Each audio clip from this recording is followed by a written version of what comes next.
Me enamoré de esa ternura de aquel niño, cuando me miró y vi en sus ojos ese brillo, tan inocente y tan estúpido a la vez. Me acuerdo cuando cumplimos nuestro primer mes, tan inexperto pero todo un caballero.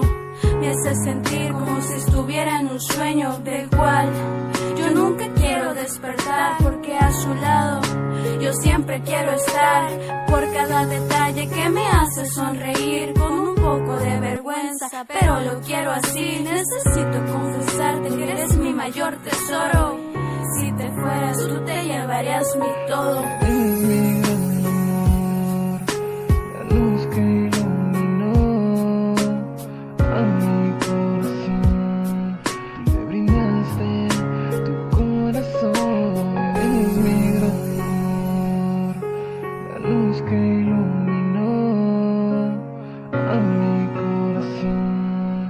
Me brindaste tu corazón. Me entregaste tu corazón, me brindaste tu confianza y no tengo motivos para quejarme de nada. Contigo me siento a gusto porque contigo soy yo. No tenemos secretos y eso es lo mejor. Soportas mis celos y que soy bipolar.